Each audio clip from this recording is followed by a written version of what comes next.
Now we're getting some information on the infrastructure side of this and how big this is and how well this might have looked like if you were going to carry out a terrorist attack on the United States. If you were going to carry out an infrastructure attack on the United States, where would you go?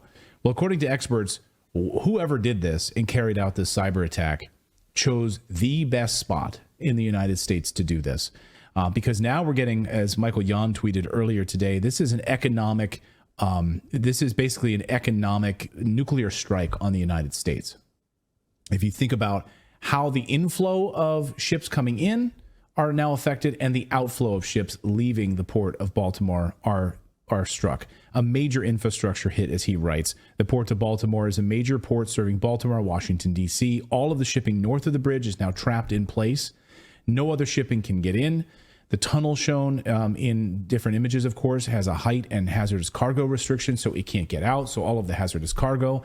We learn now, of course, the dozens of shipping containers filled with hazardous chemicals and those that have now leached chemicals into the harbor. It's going to be, first of all, it took years to build the Francis Scott Key Bridge. How long will it take for them to clear this debris and get it open to at least get back to some sort of normalcy? It's going to be months, if not years, until they can do this. Go ahead, David. And you have to think of how much stuff actually comes to the East Coast, because they'd have to go all the way around to the West Coast to ship things. That's a major port. Right. It's absolutely coming from. It's the second busiest, second most important port in the United States. And so they really hit the right target at the right time and caused the maximum amount of damage here. And for those of you that think that this is just one simple incident here, it also affects the United States and military and the fast response ships that, of course, that are trapped inside of this port right now. In addition to which, if you think about the cyber attacks here and how this is not just this attack. This is multiple helicopter crashes. This is multiple attacks on other targets in the United States. And you're seeing it, but we're not getting any attention paid to it. Like, why there's no discussion about this?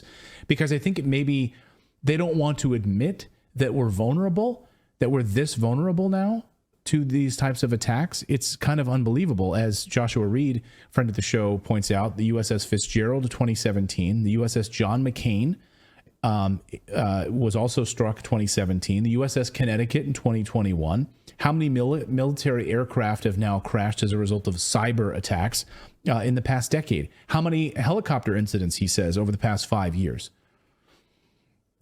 And we now know, going back to 2013, the ability to hack these vehicles, going back, as I've reported here on the show when I did that investigative report about the cars being taken over by hackers and driving people into a tree. And they took over the car that I was driving to show how that all unfolded. It was legitimate. It absolutely happened. So, this idea of a foreign entity tracking and cracking into U.S. military software systems is very concerning. And I think there's this sort of willful ignorance right now in the United States about this. Then we see this other bridge being struck, this other port being struck just a few over the weekend, of course. Another barge hitting a pylon in one of these, what I'm trying to say, bridge pylon, also was attacked and hit. Do you think that these are just coincidences? And I think more people need to be paying attention to this. Also, we learned the Baltimore Police Marine Unit was cut from the city budget, according to Chesapeake Bay Magazine. So the individuals who would be policing those waters had that slashed from the budget, so we don't have those eyeballs on that area anymore. The whole thing absolutely stinks here, and so I think we're going to be learning more and more about just how devastating this is economically to the United States. And when we see more of these, will they be linked, and will there be connections to this?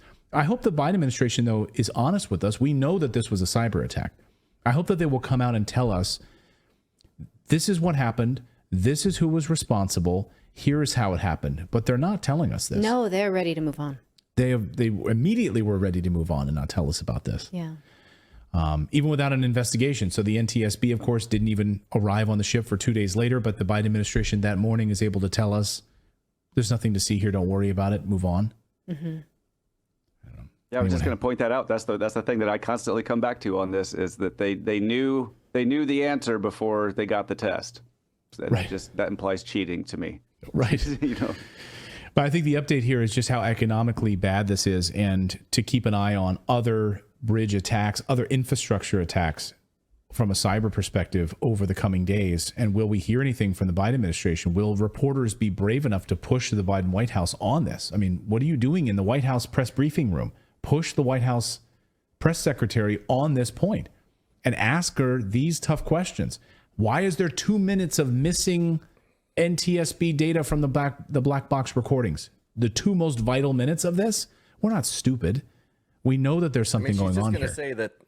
She's just going to say that the Republicans blocked it and the Republicans didn't pass a bill that would have fixed that bridge. Like, it's yeah. She's not. They're never going to own up to any of this stuff. I mean, it's kind of obvious, like Philip said, they knew something, obviously, but we'll never know. I mean, tell me the last time we ever got, like, look at East Palestine, look at Lahaina, any of this stuff. When do we ever actually get any kind of real information that shows what happened? No, they're not going to tell us. Let us know your thoughts on this. But I think the big piece of this is the economic collapse and what this means to the United States and what this means to our ability to ship in and out hazardous materials and major pieces of cargo flowing out of the United States and into the United States. I think it's absolutely devastating. So we'll continue to watch this story as this unfolds, and any little piece that we can dive more deeply into, we'll try to bring it here to you on this show.